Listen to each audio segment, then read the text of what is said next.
اعوذ باللہ من الشیطان الرجیم بسم اللہ الرحمن الرحیم۔ بنیادی انسانی اخلاقیات بیسک ہیومن ایتھکس کے اوپر مولانا سید ابو العلا مودودی رحمہ اللہ رقم تراز ہوئے اور تفصیلی بحث کے بعد اب ہمیں یہ سمجھانا شروع کریں گے کہ اسلامی اخلاقیات کیا ہیں۔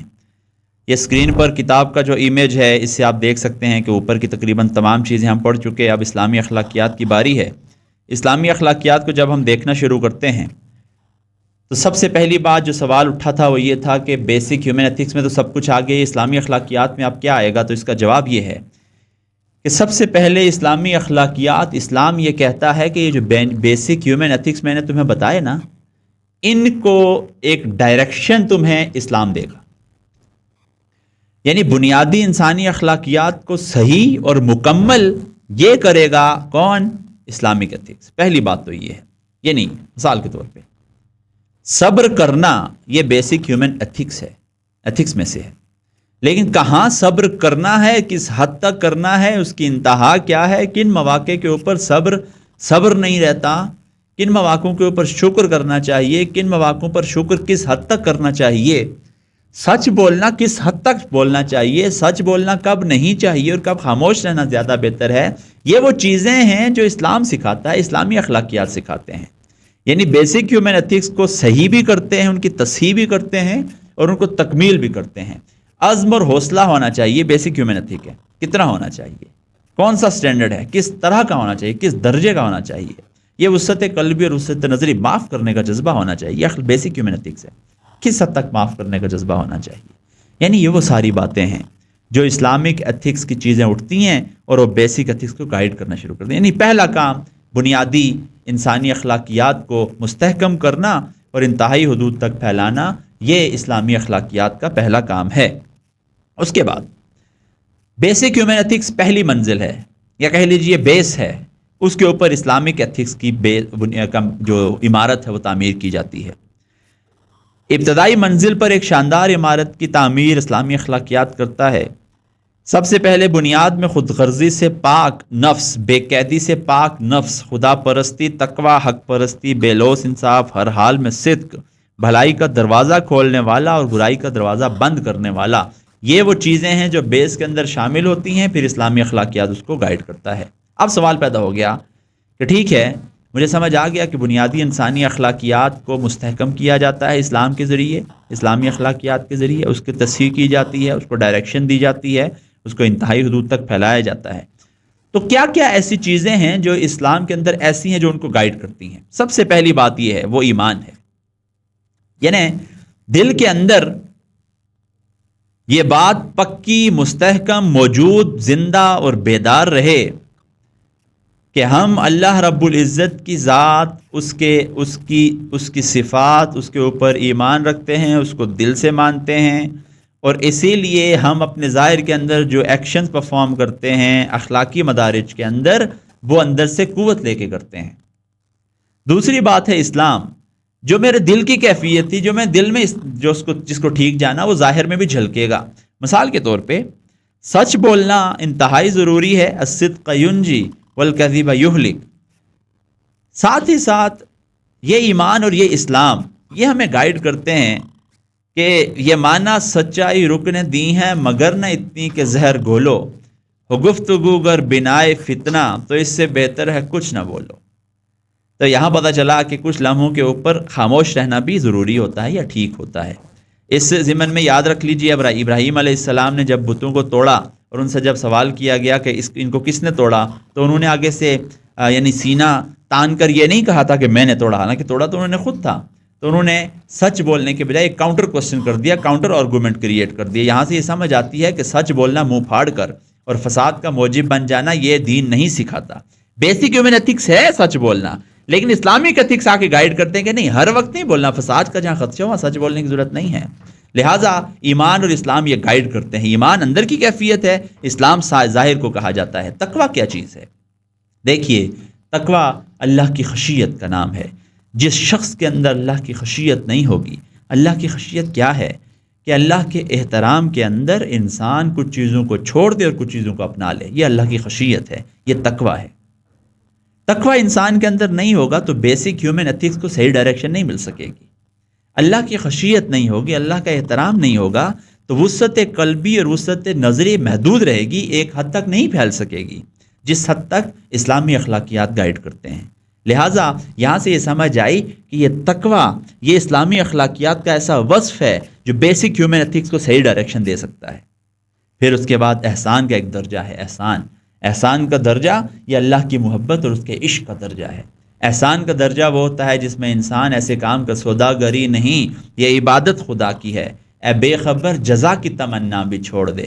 انسان یہ جو عشق ہوا کرتا ہے نا جی، اس کے اندر انسان ریٹرن کی توقع بھی نہیں رکھتا، اس نیت سے وہ اپنی ذمہ داریوں کا ادا کرنا شروع کر دیتا ہے۔ تقوی اور خشیت کے اندر تو یہ معاملہ ہوتا ہے۔ لہٰذا اللہ کی محبت کے اندر انسان جب کوئی کام کرنا شروع کرتا ہے، بیسک ہیومن ایتھکس کو پرفارم کرنا شروع کرتا ہے، تو آپ امیجن کیجئے کس لیول تک کی بردباری اس کے اندر آ جائے گی، کس لیول تک کی ایک صبر اور استقامت اس کے اندر آ جائے گی، کس لیول کا مقصد سے عشق اس کے اندر آ جائے گا، کس لیول کی قربانی دینے کے لیے وہ تیار ہو جائے گا۔ دیکھیں بیسک ہیومن ایتھکس تاریخ میں ہر اس ٹیم کے پاس رہے جس نے دنیا کو فتح کیا، جس نے کامیابی سمیٹی، لیکن ان بیسک ہیومن ایتھکس کے ساتھ اگر اسلامک ایتھکس بھی ایڈ ہوئے تو دیکھیں 4 چاند لگ گئے اس کامیابی کو۔ یہ بیسک ہیومن ایتھکس محض نہیں تھے کہ 313 نے 1000 کو شکست دی، بلکہ بیسک ہیومن ایتھکس کے ساتھ اسلامک ایتھکس کلب ہو گئے تھے۔ تو پھر کیا ہوا؟ پھر 313 نے 1000 کو شکست دے دی، صبر اور ہمت اور حوصلہ پیک پر پہنچ گیا، مقصد سے عشق پیک پر پہنچ گیا، اجتماعیت پیک سے پہنچ گئی، امیر کی اطاعت پیک پر پہنچ گئی۔ لہٰذا اسلامی اخلاقیات بہت بڑی قوت ہیں بیسک ہیومن ایتھکس کے لیے، لیکن بیسک ہیومن ایتھکس ہوں ہی نہ تو اسلامی اخلاقیات کس کو قوت دیں گے؟ امت مسلمہ سچ نہیں بولتی، اسلامک ایتھکس کیا کر لیں گے؟ یہ ایمان، اسلام، تقوی اور احسان کیا کر لیں گے اس کے لیے؟ میں تو یہ سمجھتا ہوں کہ یہ ممکن ہی نہیں ہے کہ دوسری منزل تعمیر جب کہ پہلی نہ ہو، تو اسلامی اخلاقیات ممکن نہیں ہے کہ ہوں جب تک کہ اسلامی بیسک ہیومن ایتھکس یا بنیادی انسانی اخلاقیات نہ ہوں۔ لہٰذا اس لیے کہا جاتا ہے کہ مومن جھوٹا نہیں ہو سکتا، یہ جلد باز نہیں ہوا کرتا، مومن بے صبرہ نہیں ہوا کرتا، اس لیے کہ بیسک ہیومن ایتھکس تو بنیاد ہیں۔ اب بیسک ہیومن ایتھکس اگر نہ رہیں تو تم بے شک دستار کے ہر پیج کی تحقیق ہے لازم، ہر صاحب دستار معزز نہیں ہوتا۔ تم جبے اور دستار رکھ لو سر کے اوپر، تم سجا لو داڑیاں چہرے کے اوپر، تم لباس میں جو مرضی کر لو، لیکن اگر تم بنیادی اخلاقی وصف نہیں رکھتے تو تم کبھی بھی رائز اینڈ فال آف کے اندر رائز کی طرف نہیں جا سکتے، تم فال کی طرف جاؤ گے۔ یہ تعلق ہے بنیادی انسانی اخلاقیات کا اور اسلامی اخلاقیات کا۔ سامعین محترم، ہم بات کر چکے مدارج کی، ایمان کی، اسلام کی، تقوی کی، احسان کی۔ احسان ایک آپ کہہ لیجئے چوٹی ہے، اس کے اوپر کا بھی ایک درجہ ہے، اس پر ہم بھی کسی وقت بات کریں گے۔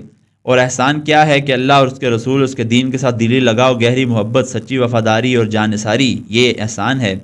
احسان اور تقوی کا فرق: تقوی دراصل خدا کا خوف ہے جو انسان کو اس کی ناراضگی سے بچنے کے لیے تیار کرتا ہے، جبکہ احسان دراصل اللہ کی محبت ہے جو انسان کو اس سے محبت کرنے پر آمادہ کرتی ہے۔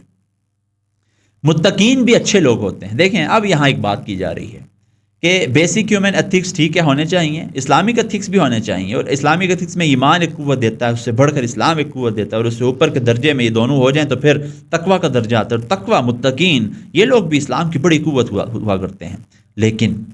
لیکن اسلام کی اصل قوت محسنین ہیں جو اللہ کی محبت کے اندر جٹ جاتے ہیں، اس کے مشن کو اس کی محبت میں اپنا لیتے ہیں۔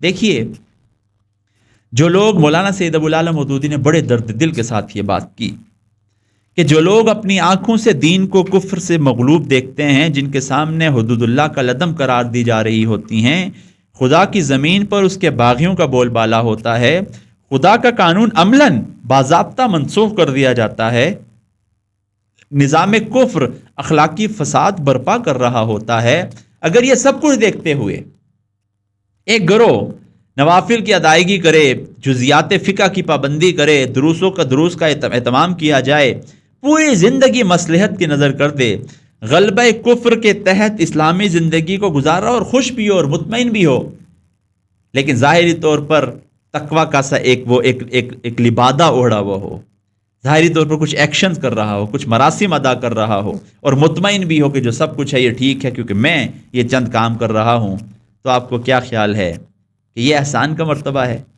یہ تقوی کا مرتبہ ہے، یہ حقیقی ایمان اور اسلام ہے؟ ایسا تو نہیں ہے۔ سچی بات یہ ہے کہ ظاہری تقوی کچھ اور چیز ہے اور حقیقی تقوی کچھ اور چیز ہے۔ حقیقی تقوی یہ ہوتا ہے کہ تم اللہ کے دین کو مغلوب نہیں دیکھ سکتے، یہ حقیقی تقوی ہے۔ ظاہری تقوی یہ ہے کہ تم اس کے مغلوب رہتے ہوئے، اس کے نیچے رہتے ہوئے، اس کی خاک چھانتے ہوئے تم اپنے ظاہر کے اندر چند چیزیں اپنا لو اور انفرادی طور پر کچھ نہ کچھ کرتے رہو اور دب کے رہ جاؤ۔ دین تو دبنے کے لیے نہیں آیا، لہٰذا احسان کے مرتبے کے لیے محض یہ کچھ کافی نہیں۔ کیا کچھ کافی نہیں؟ محض نوافل کی ادائیگی نہیں بھائی، ظاہری طور پر چند باتیں کر دینا نہیں بھائی، اپنی جزیات فقہ کو اپنا لینا نہیں، یہ مسئلے کا حل نہیں ہے۔ ہونا کیا چاہیے؟ ہونا یہ چاہیے کہ نبی مکرم صلی اللہ علیہ وآلہ وسلم کو اللہ نے کیوں بھیجا یہ ہم سمجھیں۔ ہونا یہ چاہیے کہ نبی صلی اللہ علیہ وسلم نے کیا جزیات فقہ کو ٹھیک کرنا تھا؟ کیا لوگوں کے ظاہر کو ٹھیک کرنا تھا؟ کیا چند عبادات کے اوپر ان کو لگا دینا تھا یا ان کی چند باتوں کو درست کر دینا تھا؟ کیا ایسا تھا؟ کون سا وہ مسئلہ تھا جس کی انہیں اصلاح کرنی تھی؟ کیا نبی صلی اللہ علیہ وسلم صرف اس لیے آئے، انبیاء اس لیے کہ لوگ داڑھی نہیں رکھتے تھے؟ کیا انبیاء صرف اس لیے آئے کہ لوگوں کے ٹخنے کھلے نہیں تھے؟ کیا انبیاء اس لیے آئے کہ لوگوں کا عمامہ درست نہیں تھا، ان کا جبہ اور دستار درست نہیں تھا؟ آپ خود کہیں گے کہ نہیں صاحب یہ باتیں نہیں تھی، حضور والا نبی مکرم صلی اللہ علیہ وسلم اور باقی انبیاء اس کام کے لیے نہیں آئے تھے، یہ غرض نہیں تھی۔ اچھا یہ غرض نہیں تھی تو پھر غرض کیا تھی؟ اس غرض کو پکڑیے، اس غرض کو پکڑنا بڑا ضروری ہے۔ اصل خرابی وہ جو تھی وہ یہ تھی کہ خدا کہیں موجود نہیں تھا اجتماعیت کے اوپر، اجتماعی فیصلوں میں خدا موجود نہیں تھا، اللہ کی اطاعت کا نظام موجود نہیں تھا، آخرت میں لوگ جواب دہی کے احساس سے خالی تھے، موجود ہی نہیں تھا یہ احساس کہ اللہ تعالیٰ بھی کہیں موجود ہے۔ اور ثانیاً ان سب مسئلوں کو دور کرنے کے لیے اللہ کے پیارے نبی نے کیا طریقہ کار اختیار کیا، تو تب آپ کو پتہ چلے گا اچھا یہ ہے معاملہ۔ اللہ کے نبی نے ایمانیات کو درست کیا، کہا کہ دیکھو دل کی کیفیتوں کو درست کرو، اپنے زبان کے اندر، زبان کے اوپر جو تم لاتے ہو اس کے پیچھے جو فکر اور نظریہ کام کرتا ہے اس کو درست کرو۔ پھر اللہ کی فرما برداری کی تعلیم اور تربیت دی، لوگوں کے اندر فکر کا کام کیا، اور اس کے بعد کیا کیا؟